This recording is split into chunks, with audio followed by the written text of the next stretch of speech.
Hello, and welcome to Tales from the Twists, a podcast where we talk about Around the Twist, an 80s, 90s, and early 2000s children's television show from Australia. My name is Joe Lewis, and I'm joined here today, as I am every week, by my co-host, Anthony Bull. Hey Joe, how's it going? I'm very well, thank you. How are you? I am quite well. Today we're joined together to talk about Yuckles, Season 2, Episode 10 of Around the Twist. Getting towards the end of the season. Getting close to the getting fairly close. Little final countdown finishing touches. Finale, yeah. But Yeah. not the end, only the beginning. Okay, I don't know, whatever. Yeah. thank you. Cool. No worries. Yuckles is an episode about a magical mushroom. Well, magical mushrooms, a species of magical mushroom Yes. that can duplicate itself and then explode into goopy goop goop. Well, yeah, it's pretty accurate. It duplicates and then it explodes into goopy goop and then it laughs at you. Yeah, this is true. They laugh at you when you get egg on your face, I guess is what they were trying to go with, but it looked more like custard. Yes. Yeah. Well, let's get straight into it. At the beginning of every episode of Around the Twist, we start off with a teaser scene to tell us a little bit about what's going to happen in the episode. And this episode, we had a scene from the magical forest. We have Linda crawl out of a bush, and then we see two Bronsons standing next to each other, and they're standing next to giant mushrooms, which we will come to know as Yuckles. Yes. Yes, and he's standing there laughing at her, moving about and laughing. Because it's about to explode, isn't he? But Yes, they decided, as we find out later. they decided, no, we won't make him explode. Well, if you explode him here, it gives it away. Yeah, well, it would make everyone sympathetic to Gribble straight away. Because nobody likes Yuckles. I hate Yuckles. They're the worst. Even if they existed, but they shouldn't exist. We'll talk about this as we get through it, but for an endangered species of plant... It's not doing itself any favors. Yes. Yeah. It ain't no panda. Pandas are cute, you know? Hell, it's not even just a bug that sits there and does nothing. It explodes in your face. It's like saying you have a rare type of mosquito that doesn't just suck your blood. It sucks your blood and then embeds itself into your skin for a couple of days. And gives you and malaria. Then gives you malaria. Well, we need to protect it. Why? It gives you malaria and is really annoying. I'm finding it really hard to be sympathetic towards these Yuckles. Circle of life, though, bro. Yeah, well, Everything maybe, has its place. Maybe evolution says they should go away. I mean, they're talking really about annoying. Human-enforced Well, we're part of evolution. the ecosystem, though, Yeah. right? I mean, To an extent, yeah. so like, how are we not a part of evolution? You know, like, yeah, sure, we might systematically try to destroy some species, but isn't that still a part of, like, the natural selection? I guess you could make that argument, but I think the other argument is that no other species or type of animal or plant has the power over the ecosystem that humans do. Our limit for destruction is almost unlimited. The question is, the thing is that we know what we're doing, but Yes. does bacteria know what it's doing? Like a virus? Then a virus isn't really alive, but a virus doesn't know what it's doing and it can kill a whole bunch of people, like wipe out close to most of this. Yeah, this is population. true, but it's fairly... I think, aside from humans, pretty much everything else is fairly balanced, right? Yeah, I guess so. Anyway, we start the actual episode, and Gribble is having a press conference in the middle of a forest, and he wants to build a forest casino. So what he's going to do is he's going to knock down the entire forest and replace all of the trees with plastic trees. And the Twist Kids are here, and they say, well, what are you going to do about the animals, okay?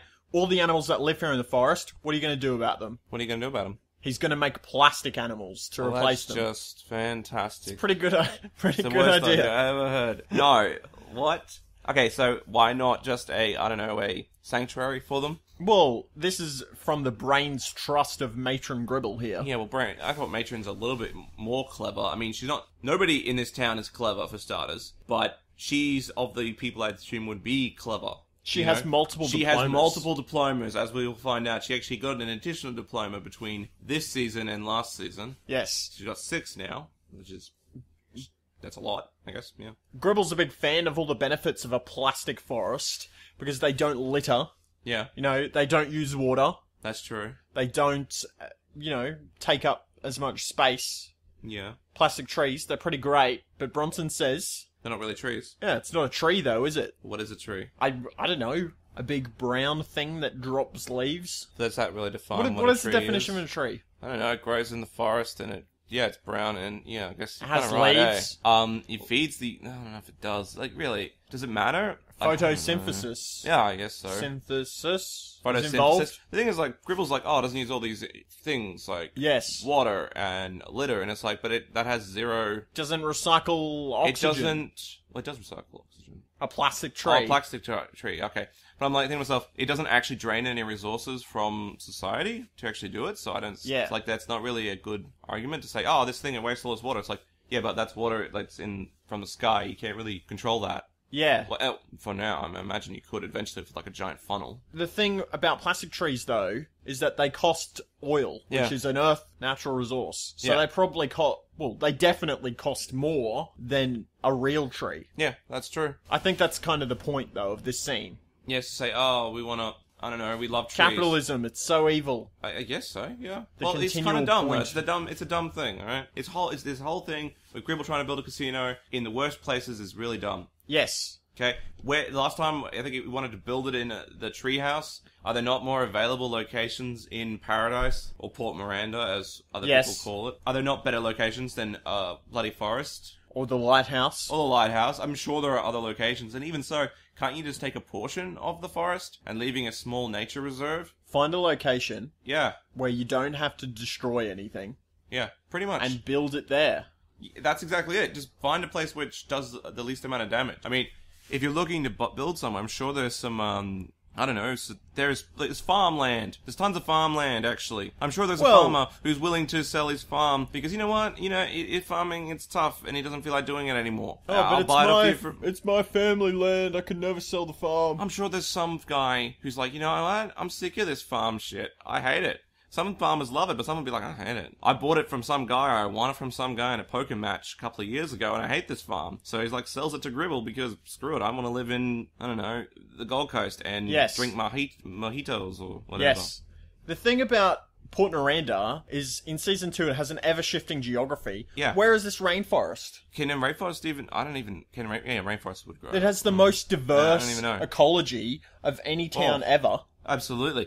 Next season, there'll be like a desert somewhere. It'll be Yeah. the great Port Miranda desert. And we'll be like, where is this place? They've got this enormous coastline with a lighthouse. They've got a big rainforest. They've got waterfalls and ponds. And islands. Islands off the coast. Kind of like They're on a Cairns, peninsula. I guess. But that doesn't even work, because Cairns and, like, I was thinking about the Daintree Rainforest. Yes. And the water, but then it's like, it's a long distance, not a long Yeah. distance, but it's decent enough distance between the Daintree Rainforest and Cairns. Yeah, which would not be an ideal location for a casino because it's too far away from the town, right? Well, actually, in Cairns, everything's flat, pretty much, so anywhere is probably an ideal location for a casino. You don't have to do much work in, like, developing the land. Yes. Just put it on top. Surely, just can't understand the benefit of destroying an entire rainforest to build a casino. I don't get it either. And for a Senate candidate to be like, yeah, let's just destroy the forest for a casino. Couldn't you do both? He's making a lot of really risky political moves that don't seem to... Especially,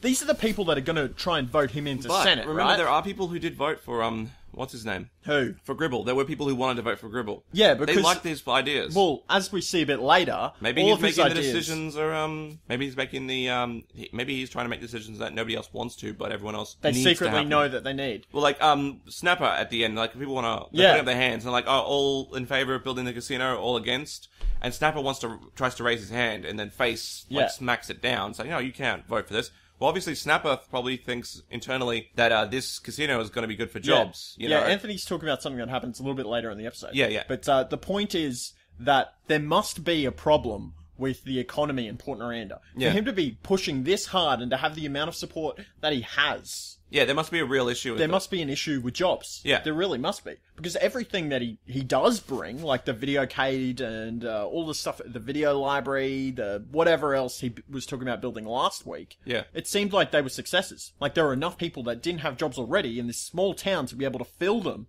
and enough need for people to actually want these things. Yeah. So it must be some really weird economy where people have money but not jobs to be able to afford to go to video libraries and stuff like this when there's a shortage of jobs. Yeah. What kind of economy produces and also this? a future. Japan? Just in general, a future. They might have jobs now, but not in the future. The kids. The kids need a place. And then if there's no jobs in Port Miranda, it'll be closed in 20 years. Yeah. And at least casinos might be able to bring in some richer people who have never really heard of Port Miranda before. Yes. You know, oh, maybe this is a good place to invest and start up some businesses because there's, you want to get wealthy people, give them wealthy things. Although casinos can also have a negative effect because a lot of the poor people can just get stuck into a debt cycle of gambling. But the money is still good for the town. Yeah. The thing is, around. Does the town benefit from the casinos, the income of the casino? Well, I guess it depends. But whenever you spend money in a local economy, there's a certain number of times that money will go around. So if you buy, say for example, we won't use the casino example because that's complicated, but if you go and you buy a loaf of bread from your bakery, you're from out of town, you go into a small town, you buy a loaf of bread for, let's say, $10, really expensive loaf of bread. Maybe you buy 5 loaves of bread. Whatever, it doesn't matter. Then that $10, that person will then, some of that money will pay for the ingredients. Yeah. But then they'll use that money to go and buy something else. Yeah. So what are they buying? I don't know. They might use $5 to buy, I don't know, a chocolate bar. Yeah. And then that money will then go on and on and on. And this money cycles through and it's good for the economy. Like even just a little bit of money that comes from outside the town put into that town escalates it as long as that money is still being spent inside the town. Like if we're talking casinos, like money putting into the casino, like a lot of it won't go back in. But there are things I think I agree with you. Well, like, it goes into wages. You dress up. Employees who will then spend at the going town. to the casino needs to dress up, so they go. They have to usually it's a night out, so they dress up. So that means they usually will put money into the local tailor, or not tailor, or wherever clothes shop to just get some nice clothes. The food that you purchase, there's something there. The wages of the employees, taxes getting there because you might drink a bit. There's some little bit of economy there, and also there's opportunities for new businesses. So I don't know, some sort of what's this thing called? Those the Chinese things that people they pull the carts. Rickshaw, some sort of rickshaw system to get people from around. the casino to Taxis. the parking lot or something. Yeah, taxis. Weird sort of things that people... Shuttle buses. Or even a limousine, too. Limousine services. These weird things that people will see opportunity and they'll try to, Yeah, business creates business is what you're trying to say, right? Yeah. Whenever there's something that people need to do. And casino is especially good because it attracts people from outside of the town to spend their more money, which introduces money that wasn't already in the town. I'd rather have a casino than a RSL with pokies. I mean, I'd rather have an RSL. I don't mind an RSL. But the reason why I say that is because at least a casino will bring in wealthier people to push in that cash into the system, as opposed to an RSL, which only drains the cash. Well, Yes. I don't want to bash RSLs here, but No. pokey establishments only drain the cash of people who don't really have the cash to begin with. Yeah. Or have it, but they really could spend it on other things and not get addicted There's to two it. sides to the gambling, right? There's the side where it attracts people that don't have money, the desperate people that are trying to, they need money. So it attracts that part of money. There's also the people who get addicted there's the as well. high end. Yeah, well, that's what I'm talking about with, like, the desperate people. They're trying to, get a lucky break type thing, and they're wasting money that was already within that community. And it's kind of okay because at least the money's getting spent, because we know in recession times you need money to be spent for the money to go around. Yeah. But the casinos are good because it's the high-end stuff and you're attracting rich people who have, disposable incomes and stuff, sometimes from out of town. They'll need a place to stay. And they'll need a place to stay. To push the money in. Of course. Yes. And they'll be like, well, that's going to start hotels. Yes. That's going to start up. Hopefully you'll be able to do some more ferry tours of the local islands. And there's tons of islands, and apparently there's places where mermaids are. In fact, this is a great place. Yeah. Maybe Gribble's actually really smart. Yeah, he's onto a thing. He might realize that, oh my gosh, there's a whole bunch of weird stuff that happens in Port Miranda. If we get enough wealthy people in here, we could just sell them on the tail of the idea that you spend a weekend here in Paradise. Weekend in Paradise is what it'll be called. And go and see, I don't know, the mermaid or the dragon. There's a dragon. Yeah, there's a dragon. Yeah, that's good publicity. Yeah, I'd go down there. Why not? Yeah, I don't know why he hasn't capitalized on this yet. Yeah, I don't know why he Which hasn't. is weird because, as we see a little bit later, Tony is reminiscing about things that have already happened. Yeah. And he has photos of some of these things. So, obviously, people remember these paranormal things that happen. They don't just forget them. Yeah. So, why hasn't Gribble, especially a guy who wants to capitalize on everything, capitalized on these paranormal things? Come and see the ghosts. Come see the ghosts Come of and see the dragon. Port Miranda and get your shirt, The other thing that I'd just like to touch on as well, this issue of, this idea of that attracting outside money into your local economy to stimulate it, is why a lot of politicians don't like, or politicians, small business owners, whoever, don't like online shopping. Yeah. Because it takes local money and you're sending it elsewhere. Yeah. So somebody in a small town, instead of, going to the local bookstore and buying a book, might buy a book from the book depository. Yeah.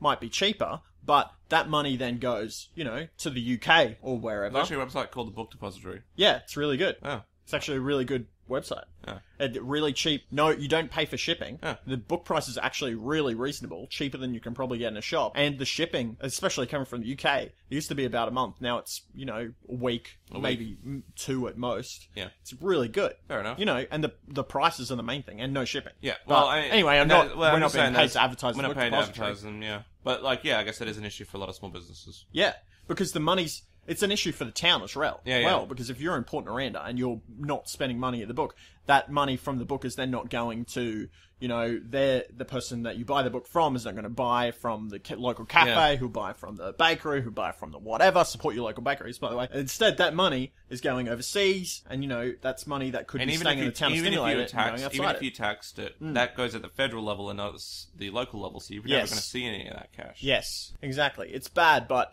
you should always try and do what's most convenient. And it's kind of interesting because I don't want to spend too long on this because we've talked about this for ages already, but with the internet, it's kind of inevitable that we've come to, there's no longer this local economy thing. It's become, the global village. Yeah, but it's like shop local. You've heard that, right? Yeah, I've definitely heard that. And we know why. This is what we're talking about. But it's becoming, with the internet and it's also got to do with like people's online concern shopping, that it's a worldwide economy now. There's a lot of waste in energy in transporting goods. Which, Yeah, I mean, but that's part of it, though, isn't it? It's like if you're willing to pay more in order to try to reduce, I guess, carbon footprint, then okay, cool, and shop locally, whatever. But you should always it's just not going to be as efficient as a nationally sourced large scale operation.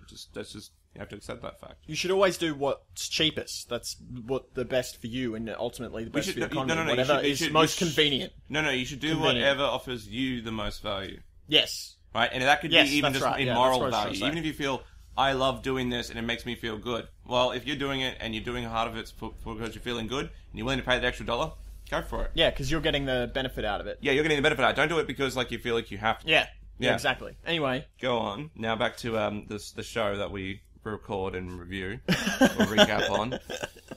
Nell is holding a propaganda meeting about the Yuckles, who are the giant mushrooms that live in the forest, and she doesn't want the forest cut down. Yeah. Because there's some giant mushrooms called Yuckles that live in this forest that have been discovered by Professor Jorgen Yuckles, and apparently his twin, who there is a photo of, who discovered them. Linda stands up to speak at the meeting, and she says to Gribble and the female mayor of the town. We didn't really know who this was until the end. Just seemed to be like a council member, and then we kind of found out it was the mayor. She was dressed like a king. I thought she was the Lord Mayor, but then I thought, why is she dressed like the Lord Mayor would dress apparently during ceremony? Maybe that's what they do. Maybe they do that. I don't know. Who knows? Paradise has some weird political conventions. Yeah. Linda says, your generation has already failed us. If we let this go on, the only trees left will be the ones in museums. That's exactly how you motivate the people who are of legal age to vote to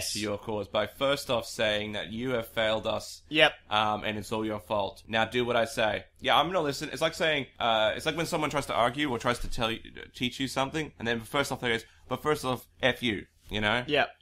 And you suck, because you're wrong and you suck. And then let me tell you why you suck. I don't want to listen to you. Yeah. We've talked about manipulation before. And starting off by saying, you suck, is not the best way to manipulate somebody. I didn't want to listen to you before. Now I definitely don't want to listen to you. But then she says, okay, what is it?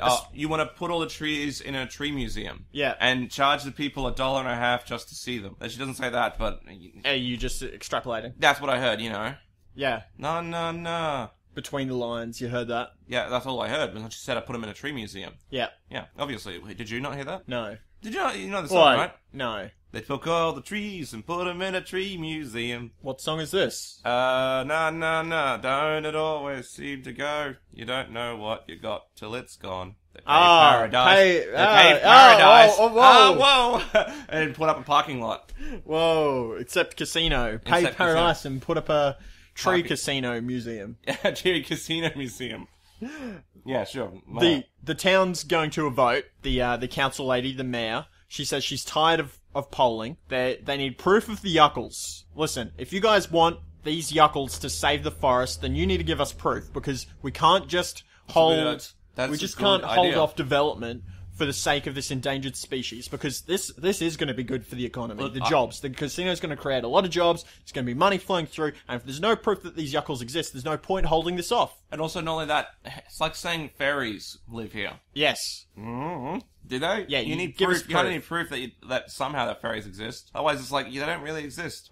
They exist in your mind, maybe, in which case they can stay alive in your mind, but they don't exist. Tony says to Nell, listen, we're not going to find these Yuckles by tomorrow for the town meeting.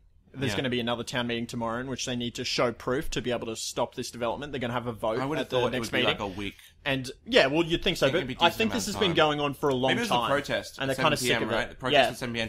And then the meeting was supposed to be the next day. Yeah. Well, I think what's happened is that this development's been happening for a while, and the mayor says that she's sick of ongoing. They've done everything they can, but they can't stop it unless there's actually proof. Yeah. Because there's no point. Yeah. And also enough people must want it too. Yeah. Because, like, if enough people said, look, we don't want this, like, and the majority of people say we don't want it, or you need to move it, then chances are that the mayor would say, well, we're not going to approve a request now. I understand. It would still require a majority. So at least a decent amount of people are like, I want this. Yeah. We need this for our town. Yes. So, it's not the tyranny of the capitalist whatever, it's just the tyranny of the majority. So, Tony says to Nell, we need a plan B. There's something, we won't be able to get these Yuckles in time. Outside, Gribble's talking to his son and his mates and goes, listen guys, we cannot afford for these Yuckles to be found. You guys need to go out, see if you can find them, and if you do find them, destroy all of them. You gotta go, and you gotta destroy any that you find. Destroy all the Yuckles. Because we can't have proof and we can't have this casino being stopped. Nell hears this and comes up to him and, oh, you guys, vandalism, blah, and starts trying to make a spiel, touches Gribble on the shoulder. He moves around to see, whoa, what's going on? There's a crazy lady touching me. Well, someone's touching me. I'm gonna go and have a look. Yeah. She was moving so fast that she was propelled by her own momentum down the stairs, falls, and hurts her ankle. So, like, it's pretty apparent in this show that it's her own fault. Yes. And that's good, because I'm like, if she had tried to go like, oh, you pushed me, I'd be like, wow, Nell, I've lost all respect for you. Yes. It's like, you fell over. It's your own fault that you fell over. You shook the guy, and then he just turned around and was like, what's going on? And you fall over. Yes. Conveniently sprains her ankle, as, what's Majiggy pointed out. Yes, so, this week, once again, we've got feedback from our correspondent, Pontillo. We've got a Pontillo pontification. Please. We've got a few that we'll come back to at the end, but this one fits in nicely at the moment. And Pontillo's pointed out that Nell spraining her ankle here and being out of action for basically the rest of the episode is very similar to back in Birdsdoe. Remember our favourite episode, Birdsdoe? Yeah, where favourite. Nell was having some kind of mental breakdown when they were looking for the dragon. Yeah, this is pretty much Birdsdoe. The plot of this episode is very, very much a mashup between Birdsdoe and the episode where they were looking for... Ghosts. Was it the teeth? Yeah. In the goat? In the tip? Let's point it out. Season 1? Similarity is Season 1, Episode 3, a good tip for ghosts. Yes. And Bronson wants to come along with Pete and Linda, but they tell him to stay home, but ends up following them. This is a little bit later, but yes, this episode should be called A Good Tip for Birdsdoe. Yes. Yes. So this episode is very much a mashup between Birdsdoe and The Good Tip for Ghosts. That's fair. That's absolutely. That is a very good note there, Pontillo. Yes. Thank you for your pontifications. We'll come back to a couple more of those. But Nell's fallen down the steps and she's hurt her ankle, and Matron goes to help her. And Gribble says, my wife has 6 diplomas, you know. She knows what she's doing. Yep. 6 now. It's She had gone 5 up. before. It's gone up. Do you reckon she got a new diploma, or that Gribble just keeps adding new diplomas and she only has like maybe one or two? You think he's just boasting? You think he's just making this up? I reckon he's making it up. I reckon she has maybe has 2, and maybe she has a first aid certificate or something else, and then it's like, yes. it's it's basically a diploma. Because like he lied and said that he was in the Navy, and he did what was it? I can't remember what position it was, but it wasn't even in the Navy. Sergeant or something. Yes. So it's like, yeah, him lying is not a new thing. It's actually a common trait of his. Well, this is true. Yeah. What are you going to do with 6 diplomas anyway? We've touched on this before, but you can't they can't be useful. Maybe degrees or masters or something, but they're not diplomas, are they? No, it's different. I actually, no, I think having more diplomas would be more useful than having really? more degrees. Yeah, because like diplomas would be very specialized. Like I guess. Aged care nursing, mental health nursing, emergency care nursing, first aid, whatever. All these different types of diplomas as opposed to just a Bachelor of Nursing. Yes. Or a Masters of Nursing. Well, I guess that's true. Yeah. Nell can't walk, so as we said, she's out of the episode. And something I noticed here was that young Gribble, the younger one, young James Gribble, has a shirt of his dad underneath the long sleeve shirt that he's wearing. Yeah. And it's a bit weird. And it's not like a, it did not appear like, what's it called, a political sign. Or it's just a poster. shirt It's of just his a dad. shirt, but with an older, like Picture? a picture of his dad. I'm like, why does he got that shirt on? Maybe he I just don't get loves it. his dad. Maybe it's supposed to say vote for James Gribble on it. It was not a But it political wasn't- but picture. I It was know, just exactly. a picture of It was him just at a a picture- party or something. Exactly. It's weird, right? Who knows? I will never understand the political aims and goals of the Gribble nation. I don't know. Whatever. It's nighttime Yeah. in the forest, and there's a Yuckle comes out. A Yuckle. Hang on. A Yuckle. There's a dickhead outside. Fucking dickheads, eh? You know what I don't like is my fucking dickheads go. Yeah, I don't like it either. It's like, just fucking drive. You got turbo in your car. I got turbo in my car too. It doesn't. I mean, I'm a Alright. giant twat. It's nighttime in the forest of Yuckles, and a Yuckle comes out of the ground, and it pops its head out of the ground and looks at the sign for the casino that Gribble has erected here. I want to build a forest casino. And it looks at the sign, and then it duplicates it. Yeah. Interesting. Yeah, and then it explodes. Well, we don't see it explode. We don't see it explode, but it's pretty apparent it explodes because they find the residue of it tomorrow. Yes. Yeah. Stop skipping ahead. It's important because I didn't even realise that. Okay, yeah, we'll get to it eventually. Well, we'll get to it. You're just too excited. What's the problem here today? You want to talk about everything at once. I do. There's a sequence. There's a sequence. There's a the sequence. sequence is whatever Anthony says. It's a slow reveal. We get to it eventually. This is like our first episode again. You just want to talk about everything at once. I like talking about things. Well, me too. This is why we podcast. Yeah. But we gotta do it in order, otherwise we'll just get jumbled. Uh-huh. Yeah. Yeah. Yeah. I ain't no hollaback girl. What is this? I don't know. I was just thinking hollaback girl for some reason. All right. Excellent. Mm-hmm. Excellent. The twists are talking to Nell, who is an expert on Yuckles. Apparently, back to our season one roots. Apparently, she's the only expert on Yuckles. Well, she seems to be the only person that knows that Yuckles are a thing. She's got dementia. That's what she's got. Okay. It is a lot like Birdsdoe. Oh, And it's she so knew like about the Birdsdoe. dragon and the secret treasure and all that kind of thing, but she wants to talk to Professor Yuckle, Professor Jorgen Yuckle, Yeah. who, coincidentally, there's something interesting about. Yeah. What is it? Well, what is it, Anthony? What is the interesting thing about Professor Jorgen Yuckle? It comes to us from Pontillo, who says... Who says, Paul Jennings is Yuckles. Is that... Pretty much it, yeah. Nah.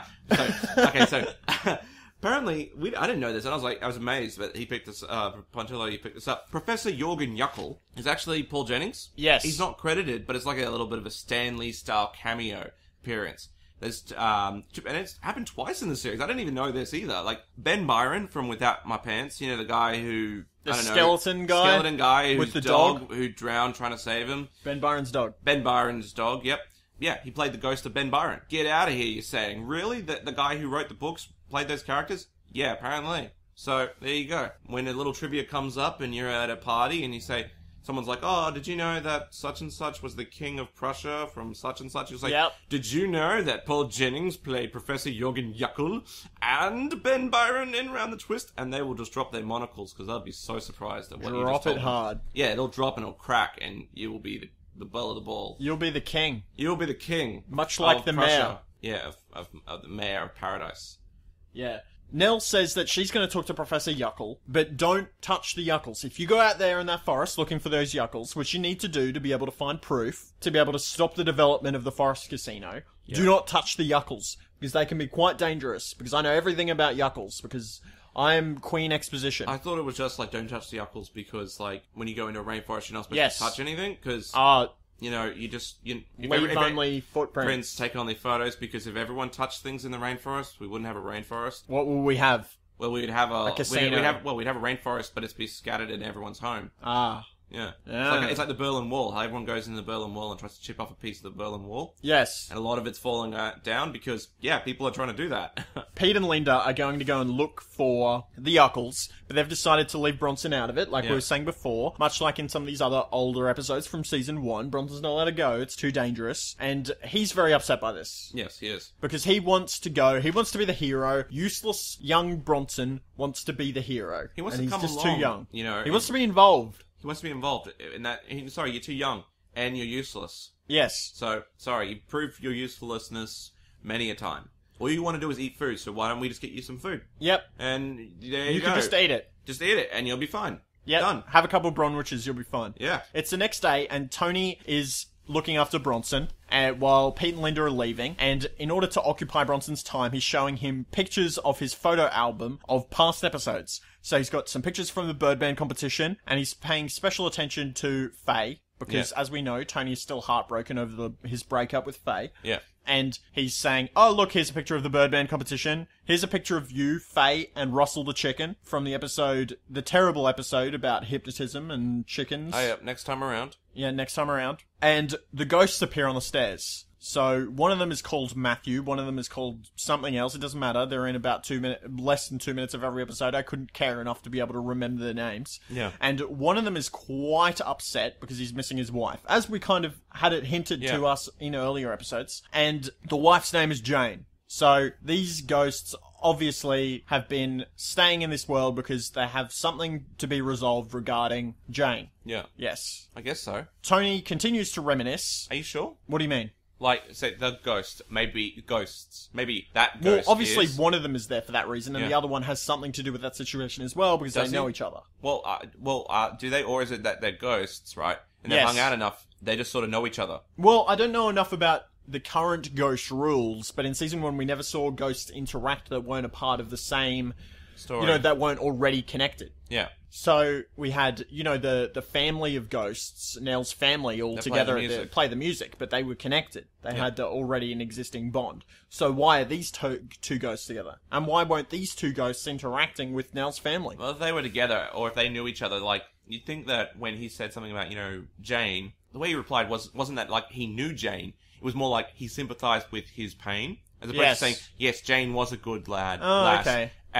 But, you're going to have to let her go. Because I like Jane too, like, I'm your friend, and I knew Jane was a great person, and she loved you. That's what you'd probably say to someone. Well, that's But if you didn't know them, you'd be like, you wouldn't know what to say, because you never knew that person. So you would try to be really careful about saying something like, you gotta let her go, or she was a great person, because the guy might go, well, what would you know? You never met her. Yeah. Pete and Linda leave, and we get a glimpse of the young Gribbles, Gribble, Rabbit, and Tiger, who have decided that the best way to find the Yuckles is to follow the Twists, who will eventually stumble upon whatever it is they're trying to do. So if they just hang out and follow them, they'll get to where they're supposed to go. Yeah. Which is interesting. And our friend Pontillo, Regan Pontillo, our fan who sends us correspondence... He picked that up as well. Yeah, and he said they're starting to understand the rules of the Twist universe. Yeah. Which is interesting, because they would have at some point... now, I guess, realize that whenever something spooky is going on, it's almost directly related to the Twist family. And if you just chill out, if you don't just go plowing along doing whatever you're doing, if you follow the Twists, you'll get taken to whatever is happening. Yeah. Which, suggests that other people in the universe, aside from the Twists, have realized that all of this crazy paranormal activity is centered upon this one family. Yeah. For some reason. Yeah, why is that? I don't know. Any number of reasons, I guess. The coma theory. Nell's a demon. Relates a lot to Nell being evil somehow. The lighthouse as a conductor for spiritual activity. Yeah, that's probably the best one. But then it's like the Twists are the ones who are conduits, or are you saying that it's the family, not the lighthouse? Well, yeah, because like the Twist kids especially find the stuff, and it doesn't have to be in the lighthouse. Yes. So a lot of things don't occur in the lighthouse; they just occur to the Twists. Yes, this is true. Or is it like Doctor Who, where it's like in Doctor Who, where new Doctor Who, New Who. Right, where it's like, if you travel in the TARDIS, you have some energy from the TARDIS, like, you get, like, remnants of the energy from the TARDIS, which lets you open the TARDIS, I think? No, you need a key. Or something like that. The energy, the TARDIS has the thing that lets you be able to hear everybody speak in English accents. Yeah, that's speak it. English. So it's like that residual thing. So it's maybe like the lighthouse is a conduit, and living inside it gives you that, like, it irradiates your body with this energy Yes. that allows you to then go off and, oh, look, the spiritual stuff is attracted to you because you're a mini lighthouse, which is funny because lighthouses illuminate or they irradiate. I can't remember if we've talked about this on the podcast before, but this reminds me of a 90s television show called Early Edition. Did you ever watch it? I did not. It was a show where this guy had the paper from tomorrow morning. He could get tomorrow's paper delivered to him. I have seen that. And it was connected with like, the cat. There was a cat that brought him tomorrow's newspaper. And he'd see like the future, and wouldn't he try to stop like disasters and stuff? Yes. Yeah, I've seen a little bit of that. Yes, because he had tomorrow's newspaper, he was in a position to be able to alter tomorrow's news. Yeah. Because he already would know what happened because of the newspaper. And that was connected from the cat. So maybe there is some entity that is connecting the twists to this paranormal. Yeah. Maybe the lighthouse, maybe something else. Just something of interest. Yeah, fair enough. The young Gribbles are prepared for their Yuckle killing. They have machetes, they have a hatchet, they have a spear. There's a big pile of slime on the floor of the forest, on the ground. Yellow slime. And yes, and as you mentioned, this is from the big Yuckle that copied the slime. Yeah. Because after holding their transformation for a little while, they explode. A little bit like the cloning plot in the Clone Machine episode, where they could only stay the same for a certain amount of time. Before the clone dissolving. could stay before it would turn into goop. And I was just thinking, like, maybe somehow Nell's brother Yes. had actually used these things somehow to create the cloning machine without having to, Yes. maybe a more stable cloning thing. And then he realized, oh wait, no, it doesn't really work. It doesn't explode, but it still deteriorates. Yes. Maybe he used Yuckle juice or something. But the clones that he had were, they were, in some ways they were better than the Yuckles because they could hold their form longer and they don't explode, they just dissolve. But they were reverse copies instead of exact copies. Yeah. Interesting. It is. Interesting. Very, very. The twists arrive in the forest, and they smell the slime. The Gribbles hide when they hear the twists approach. And Pete mentions that the Yuckle slime smells worse than Bronson's feet. Is this possible? No. Why not? Nothing smells worse than Bronson's feet. Bronson's feet is a crime against humanity. In the rush for the Gribbles to go and hide behind a tree as the twists approach, they draw up a container of Move milk. Yep, perfectly. Corporate sponsorship. Yeah, absolutely. And it drops on the ground, and a Yuckle copies it, and then explodes after a short amount of time. Yeah. Nobody sees it, though. It's just kind of for us to tell us how the rules work, because Nell didn't explain it. Also tells you, hey, go drink some Move. Yeah, it's go pretty drink. good. Have you ever had Move? I have. It's just like regular milk, isn't it? Flavored milk? Like regular flavored milk. It's like Breaker or whatever. But they don't have like Hot Chicks promote it. Yes. So, it's fine, but I mean, whatever. It's milk, isn't it? It's milk. It's milk. It's milk. You can't do anything else with milk. You just add chocolate. Done. Fixed. Bronson comments on the smell of the Yuckle goop and says up the pong. Of course. Another callback to an episode of the past. Well, a lot of this season is just callbacks. They call back so much. A lot of this episode especially. Yeah, so this many. season in general, but especially this episode. Yeah, so much. It's like, Yeah. I want to see there's deeper meaning there, but I don't. No. It's just, I don't know. Look at us. We can reference things that have already happened. It's like I'm waiting for an episode of, not Bloopers, what's it called? Clip show? Clip show, yep. It's I'm waiting for a clip show and just be like, oh, we found this device. What's Remember it do? that time? It shows us, like, I don't know, it takes us back in time and it shows us all the wonderful things we did. Oh, yeah, I remember when Bronson found that dragon, but he looks completely different to the current Do Bronson. you guys remember all of the fun times that we've had in the last few weeks? And they'll go, and then Bronson didn't wash his feet. Oh, and then it transitions. Who thought that was a good idea? 80s clip shows. Who ever thought that was a good idea? No one. Worst Well, idea. it's cheap. It's so bad. It's so shit. The best one was in Community, where they have that clip show episode, and it's just like, where it's stuff that you've never seen before. Yeah, it's like, wait, that never happened. Which, coincidentally, was apparently one of their most expensive episodes. Because they had to film all this random stuff in really short scenes. Yeah. Which is actually really, really expensive. Have you heard about the what they did, like the Beetlejuice thing? No? Whenever they mention the word Beetlejuice, when you say Beetlejuice, you say 3 times, Yes. Beetlejuice appears. Yeah. The first time they say it, second time, and then the third time they say it, and this is across many seasons. After the third time, there's a shot of a guy dressed as Beetlejuice walking In behind Community? the study room. Yeah. When did they say Beetlejuice? Every, one time an episode once a season or something. So it's like really rare. So they'll say, "Oh, this is like Beetlejuice," and then after the third time, the guy walks past behind. It's pretty. I think cool. that's pretty cool. Yeah, good job. Yeah, good on you. Good job, community. Yeah, that show. It's a shame that your show slowly descended into garbage. Hey, it's still on, you know. Who watches it? Not me. Nobody watches it anymore. Not this guy. We get a little bit of a thing here where the Twists, the Gribbles, and Bronson, who has snuck out of the lighthouse away from the watchful eye of Tony Twist, to be able to join on the adventure, they all prepare their equipment. So the Twists pull out their things and say the name. So, a map, we got a map. Compass, we got a compass. Gribbles, we got a spear. Got a spear. Spear. Axe. We got a hatchet. We got a hatchet, yeah. They don't even know what a hatchet is. Bronson, jam tarts. Yeah, we got jam tarts. Potato chips. Yeah, we got that. Chocolate royals. I think that's what they were called. What is that? I don't know. Chocolate, probably some chocolate liquor. No, chocolate thingy. I don't know. Something delicious, I imagine. Something with chocolate in it. Yeah, that's pretty much it, yeah. The Twists head off, and Bronson begins to stalk his siblings, and the Gribbles stalk him the Gribbles stalk him in kind. Yeah. And I've got here Rabbit, not a rabbit, but Rabbit the character, steps in Yuckle slime, and apparently it's so disgusting that he has to go at the end of the Gribbles single file. Yeah, so this Yuckle juice, or is goo, disgusting. It's disgusting, sticky, yellow stuff. The Yuckles duplicate things. Oh, that's wonderful. But then they explode. You can't tell the difference sometimes between the Yuckle and the non-Yuckle. You get it on your face, and it reeks. Yeah.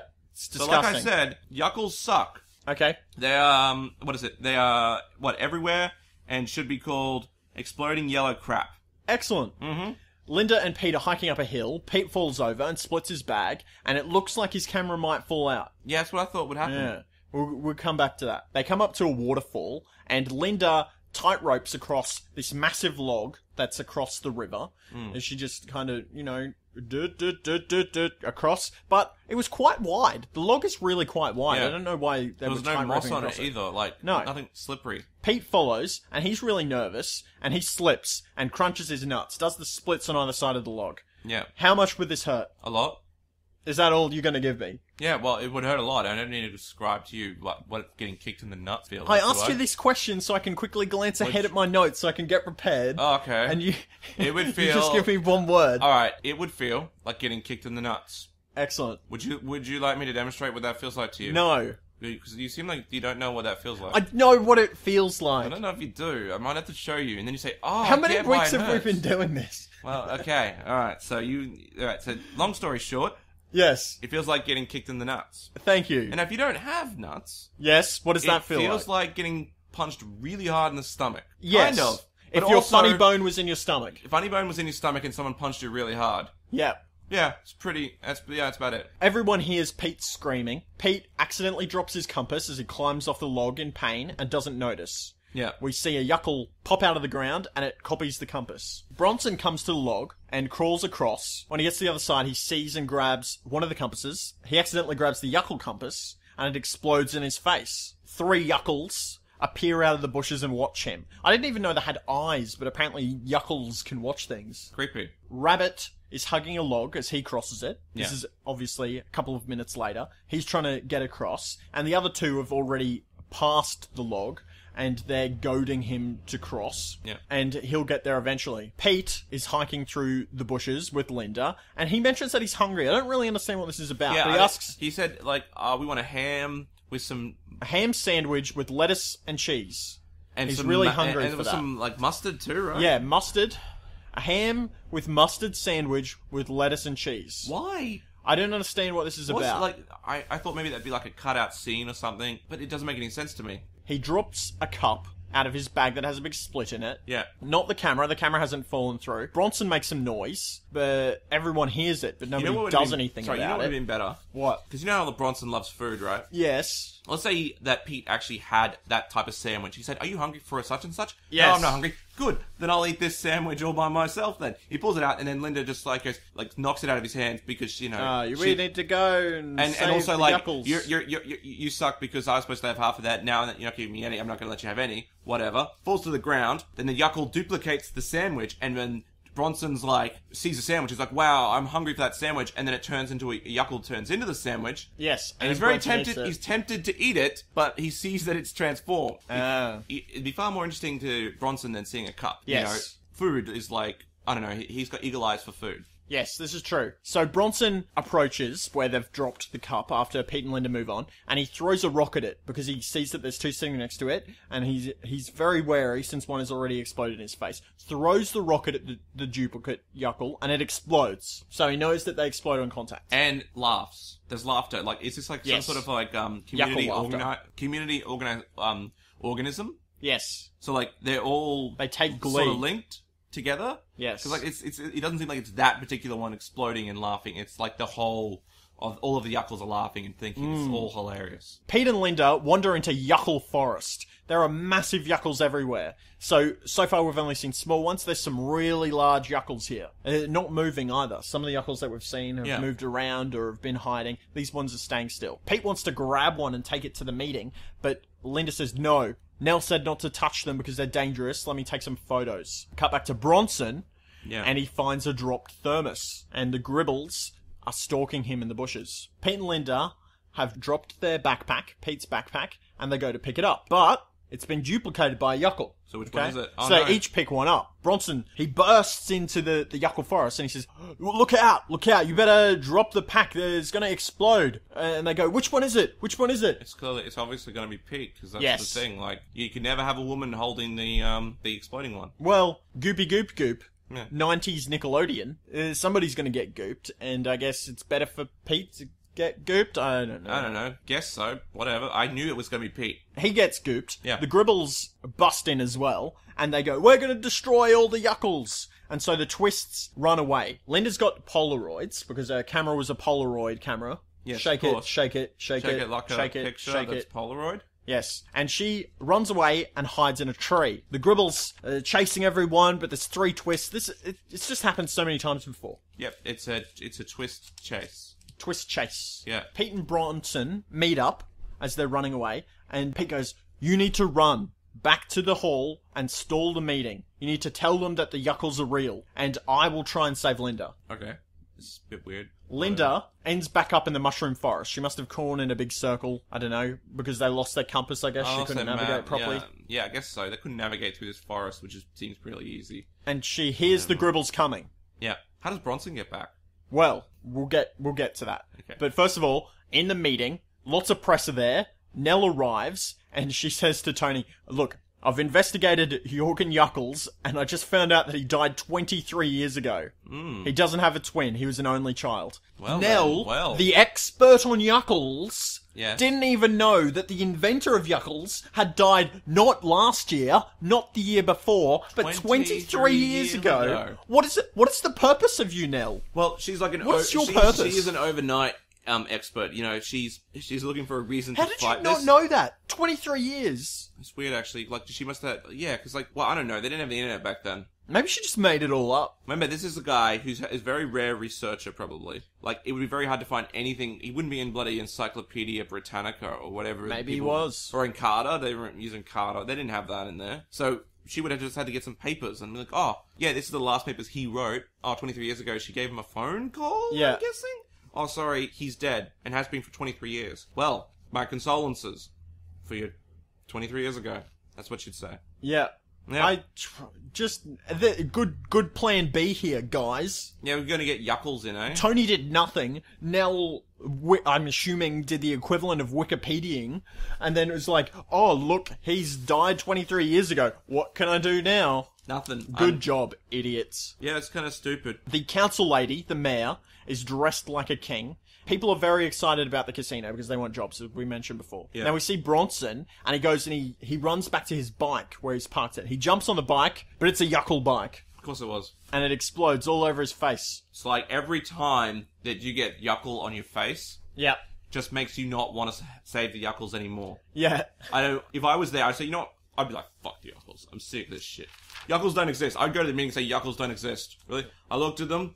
And even if they did, and even if they brought in the photos, I'd say, this is what happens with Yuckles. They duplicate things, and then they spray you in the face with this yellow goop that smells like crap. Yeah. Do you want this? You talk about bloody illegal dumping that Gribble's doing. Yeah. Alright, that stinks. Apparently it stinks worse than that. So do you want that? I don't want that. Screw it, let's build a casino. No. Bronson's running back. They're awful. Bronson's running back as fast as he can to the meeting, and the council wants proof of the Yuckles. Yeah. We can't do it without Yuckle proof. We're gonna have a vote soon, and Bronson arrives. I got one! I got a Yuckle! And they go, oh, where is it? Show us. And he goes, oh, it exploded in my face. Well, that's not proof of anything, is it? No. The young Gribbles, they approach Linda in her mushroom forest, and they jump on her, but she doesn't move. What happened? Why? Why doesn't she move? They pin her to the ground. I don't know what they're trying to do here. I think they're trying to pin her to the ground to try to grab the like photos a from photo her. from her, but like then it's like even weird because like she's on the ground. It's like She's just lying there. what do? You like start putting your hands in her pockets? Like I would just feel awkward at the whole thing. I just be like, I don't want to be here. I don't want to be here for this. Like Yeah, it crosses the boundary a little bit. yeah, if I was one of the Gribbles, I'd just be like, I don't want to be here. This just looks bad. I know we're getting a photo, but I don't want to be here. And surprise, surprise, It's a Yuckle. Linda explodes. Yuckles everywhere. Worst At the meeting, things ever. the council lady, she's talking about the two arguments. So we got the Greens argument, which is represented by Tony Twist, and then we got the Progressive Conservatives represented by Gribble. And Tony is a terrible spokesperson for Tony's the going to Greens. give the green message, and he says, Yuckles are things of great beauty, forest is a thing of great beauty, and it should be kept and great beauty. And he's basically just talking about Faye. Because he's looking at Faye. Yes. While he's doing it. Yeah, okay. Yeah, good on you, Tony. You probably shouldn't, been this spokesperson for the Greens. I'm sure there are other people in your town who support the Greens. They must be, because they support Nell. And I'm assuming that there are some people who support Nell who would be from the Greens. Yes. You probably should have had someone who's a bit more, I don't know, articulate. Yes. Is the word I want to use. I wonder what who Snapper votes for now, actually. Well, Now let's come to that in a sec. Okay, well, we'll get to that in a sec, yeah. It's time for the vote, and the mayor says, who is in favour of building the casino? And a lot of people put up their hands. Yeah. Including Snapper. But then it's like his hand gets knocked Faye down. knocks his hand down. Yeah. Interesting. We know Snapper is a bit of a communist because of his best quote, raise your voices for freedom and democracy. Yeah. But all of a sudden he's in favour of the casino. There must be a job problem. There really must be. Well, What there might else be, could but have remember, he's swayed also him? conservative. Who? Snapper? Yeah. Well, what evidence is there of a As an conservative abomination. Snapper? Ah, yes. Now, that doesn't necessarily mean he's fully conservative, because it's, early 90s, but, yeah, okay, like, the labeling of what seems to be, they acted as gay, the two guys who were, Gribble and Rabbit? Rabbit. Yeah. They were, Tiger. Tiger, whatever, those two dudes were doing the play together, and then, one was supposed to be a boy, one was supposed to be a girl, and they were doing some stuff, and I kissed you on the balcony, and he goes, that was terrible or something, and he goes, as an abomination. I don't want to get typecast as an abomination. Yeah. Calling being gay being an abomination. So I reckon he's conservative, so if he's conservative, he could be a conservative communist, he could be a totalitarian, social, he could be economic. It's hard, man. There's four sides of the political spectrum. The thing is that you don't always have to be on one side of the political spectrum. You could be conservative in some, you could just be a liberal voter. Yeah. Yeah, just be liberals. Yeah, it's pretty, I wouldn't probably have picked him for that, but, well, maybe. I don't know. It's hard to tell. We don't get a lot from Snapper. Maybe he's social conservative on some things. Yeah. And socially liberal on other things. Yep. He might be like, we should always have freedom and democracy. I don't like the idea of freedom of speech being oppressed or something, but I'm conservative in my value sets, and I also think that jobs are important. The Gribble children bust in, Yeah. and they go, "We're so sorry, Mr. Twist. We're so sorry. We killed her. We didn't mean to do it." And they're carrying plastic bags of Yuckle slime. Yeah. And Regan Pontillo said that he thought it was hilarious when they came in and start passing the blame to somebody else because they've thought that they've accidentally killed Linda. And that they brought her remains in a plastic bag. Yeah. I love that because it's like, It was pretty funny. that means that they actually had to think, oh gosh, they're going to think we're going to murder her. So they got a plastic bag. Yes. Then they got their hands, or some other device, and scooped her remains into this plastic bag. Yeah. Enough to get it, and then they could bring it with them to the meetings to show that they didn't kill her. Yes. I think Warped that's logic. great. Yeah. Big Gribble says, "Well, she always was a delicate kid." Yeah, and they were being very quiet. Yeah. They were saying some really There was cool- an opportunity for a great line and it was flopped. Yeah, some delicate kid, or, I don't know. Delicatessen. She was always a delicatessen. No, Bronson. Bronson could have said, did someone say delicatessen or something? And then because, you know, he loves food because he's just a fat guy in waiting. Yeah. I don't know. He's got a body that fat guys crave because he can eat whatever he wants and not gain a pound. Tony's very upset by this, and Gribble says, I know exactly how you feel, but you can't blame the boys, because it wasn't their fault. Yeah, well, it really wasn't their fault. How did they turn him into this yellow goop? I'd like to know that. What is this yellow goop? Is it toxic? I don't know. Talking about proof, if you want to say that these kids turned Linda into a pile of yellow goop, you're going to need some pretty good proof. Yeah. Linda shows up. She's not dead, and she's got photo evidence of the Yuckles. Everyone's cheering, oh yeah, you did it. You saved the forest. And the Gribbles want to see the photos, so she gives it to them. Surprise! What are the photos? Yuckles. Yuckle photos. Unbelievable. And the Yuckles explode in their face of the Gribbles. Yes. And then, so then they're like, yeah, so now we won't destroy the forest. If only that only proves that you should destroy the forest. Look at that. How easy that is to just, like, trick people with a Yuckle. If you can preserve the Yuckle photo enough, you know, you could do it for anything. Like, I don't know, you have, heart medication, and you go and you get that duplicated, and then you give it to a person to take it.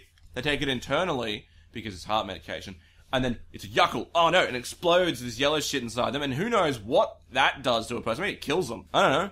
I don't know what you're talking about. I don't know. Well, I'm just saying that, like, you could easily try to turn Yuckles into things that are normal, everyday things and play pranks on people. They try to get in their car, they sit inside the car, oh no, it's a Yuckle, and then it explodes all around them. Yeah. Who wants that? To destroy the damn forest. Just burn it down. Get rid of them. Get rid of them. Scorched earth. I hate them. Yeah. Yeah, and Regan noticed here as well, good friend Regan Pontillo, the correspondent, noticed that these Yuckles, the photo Yuckles, lasted a lot longer than any of the other Yuckle copies of the episode. Yeah, like, I don't think they should have been able to bring that back. Yeah, like, how did that bring the Yuckles back? How did that even happen? I don't know. And that's the end of the episode. Anything else that you wanted to talk about from the episode? No, not that I know of. No, I can't think of anything. Okay. Yeah. This is the only other thing that I would mention is that this is one of the few episodes that I had never seen before. Yeah. I'd seen pretty much all of the episodes at least 3 or 4 times. Yeah. I don't know how I'd not seen this one. Yeah, I don't remember seeing this episode. I would remember distinctly seeing this episode. Yeah. I didn't hate this episode, I just hated Yuckles. Like, yes. What would you give it out of 10?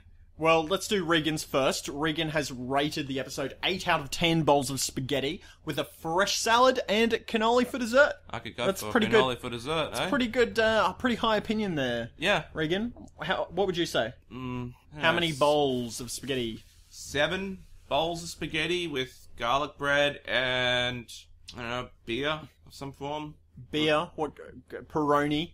Peroni. What other Italian beers are there? I don't know, like a good beer, maybe? Not a craft beer, maybe? The rating system comes from an earlier episode of Around the Twist in Season 1, where there's a spaghetti eating competition, and in that vein, I'm going to give this episode 6 hot dogs out of 10, because I wasn't entirely hot on this episode, and with mustard and tomato sauce. Okay. Just throw out our bloody ratings convention out the window then. Well, it's still a competition food. I rate this 9. No, you've already rated I rate it. this 9 bowls of cereal with extra sugar on top. No, you've already rated it. Plus some, I don't know, strands of licorice and black Turkish coffee. I was still within the theme. I was still within the theme. I was just being creative. Okay. You're just being silly. I rate it 9 bowls of spaghetti wrapped in pancakes. Okay, whatever. I'm beyond. Alright, fair enough. Anything else that you wanted to mention before we wrap up the episode? No, other than What did you have for lunch today? I haven't had lunch yet, but I'm going to go to some lunch, I watched you eat porridge for breakfast. Yeah, it was pretty good porridge. It's porridge weather. It's cold as ice in my house. It is extremely cold in Anthony's house. It is, in fact, colder than outside. I don't know because why. his air conditioner shoots out the coldest air ever. Yeah, you know, when it was hot, your air conditioner was hot. Made it extremely hot in here. It was about 47.5 degrees. Yeah. Now that it's pretty close to the middle of winter, your air conditioner is subarctic. I don't know, man. Look, there's probably no insulation in my house. I rent, so I can't do anything about that. I don't know. What am I supposed to do? Put up bloody pink bats? Am I supposed to get Peter Garrett up there to fix my roof? I don't know. I think so. That was good.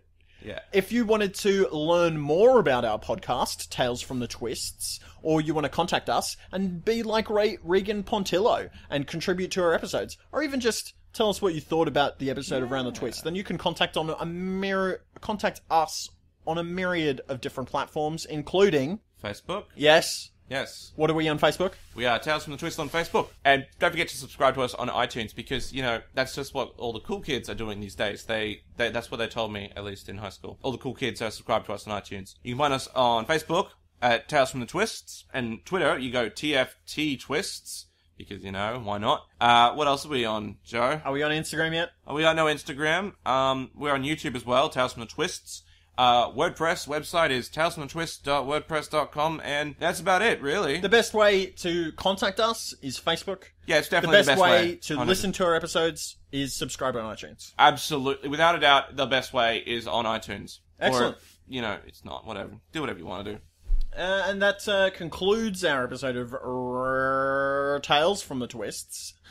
Have a good week. Yeah, have a great week. Don't get yuckled. Get out there. Yeah, don't get yuckled. If you see something and it's duplicated on the ground, think, hey, I listened to Tales from the Twist and they told me not to pick up that extra thing because it's probably a yuckle. And you will be not grossed out and you won't have yellow shit on your face and you won't smell like death. And you can thank us for that. You can indeed. Mm-hmm. My name is Joe Lewis. And I'm Anthony Bull. Thank you very much for listening, and stay twisty.